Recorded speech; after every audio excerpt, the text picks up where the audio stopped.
After the truth about Dani and Bill's secret reunion comes to light, everything inside Andre seems to be yanked out of the fragile order he has been forcing himself to maintain.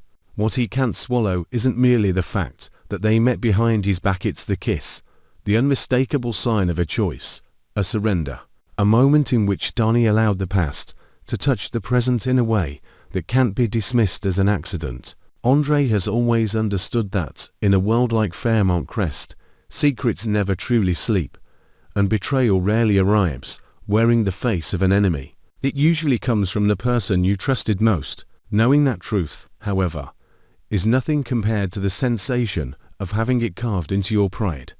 Andre's anger doesn't erupt in noise. It settles into a cold, heavy stillness that makes his words feel like clean cuts. If Dani wants her ex again, then she should go back to Bill fully, openly, without dragging Andre into the chaos of choices she hasn't finished making. Andre isn't only furious because he's been betrayed. He's furious because he realizes he may have loved a woman who never truly left Bill's shadow. He had convinced himself their feelings could outgrow the residue of history, that Dani choosing him meant she was choosing a new road. But that kiss becomes a confession that doesn't require explanation. Bill still holds power in her life, whether it was 1 second of weakness or 1 minute of confusion. Andre suddenly feels reduced to a second option, a temporary harbor, while Dani wavers between an old habit and a new desire. He refuses to become the man who stands and waits while someone else decides his worth, and he refuses especially to transform himself into a rival who must compete for something that should have belonged to honesty. That is why Andre's decision to end things arrives fast and final, without the hesitation people assume must appear whenever love is real. Sometimes loving deeply makes a person even more ruthless with himself, because Andre understands that if he drags this out, he will only grind down his dignity and live inside suspicion. He would rather suffer once than suffer slowly. What Andre does is not merely walk away from Dani. He pulls himself out of a battle he believes he never should have had to fight just to prove his value. He does not want to stand in front of Bill as a contestant in some masculine contest, because the very possibility of that confrontation already insults the feelings Andre believed were genuine. Yet the harsh reality is that even after Andre turns his back, Bill's name continues to spread through the story like dark ink bleeding into every corner. Bill is not the kind of man who lets things pass quietly, and Andre is not the kind of man who swallows humiliation. If another tense clash between them is coming, it won't necessarily begin with fists or direct provocation. It could begin with a glance, with a presence, with the unspoken understanding that they are standing on the same emotional battlefield and only one of them can win.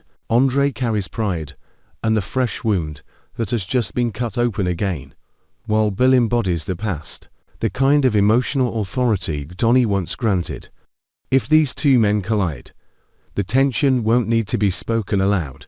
The story itself is heavy enough to turn them into enemies. In the center of all of this, Dani becomes the point where contradictions meet contradictions she can no longer avoid. She stands at a crossroads not only between two men, but between two versions of herself, the Dani who once belonged to Bill, comfortable inside the familiar and the old entanglements, and the Dani who has been trying to move toward Andre, toward a chance to begin again, toward a place where she's seen as a single, final choice rather than the continuation of an unfinished chapter. Dani's tragedy is not simply whom she loves more.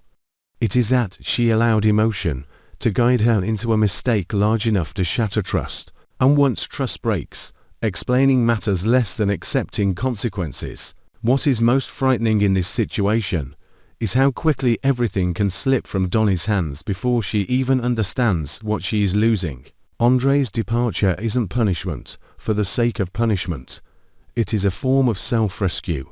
But to Dani, it can feel like a sentence proof that she was not worthy of the new choice she claimed she wanted. Meanwhile, Bill becomes an old door suddenly opening again, both safe and dangerous. Safe because it is familiar, dangerous because it can pull her back into a cycle she once tried to escape. Dani no longer has the right to stand in the middle and hope both men will wait. Andre's silence is a warning that her time to hesitate is over. And now, if you ask who Dani will choose, the answer shouldn't be measured only by love.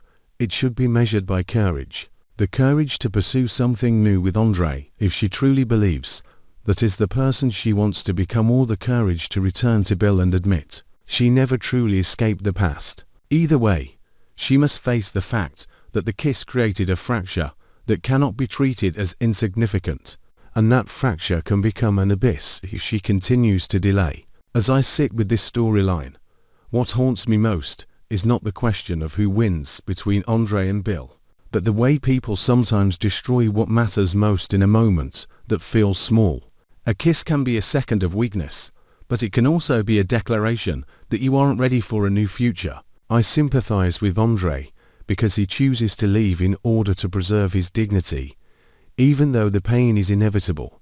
And I can't deny that Dani is at fault, yet she isn't purely hateful either, because she resembles so many people lost between past and present, between safety and longing, until she becomes the one who wounds both sides. What worries me most is that in stories like this, a breakup is rarely the end. It's the opening tremor, because once Andre turns away with his heart in pieces, and once Bill senses an opening again, Dani's crossroads can swiftly become an unavoidable confrontation, one where a single meeting could ignite everything and pull all three of them into a spiral far crueler than the one they've already begun.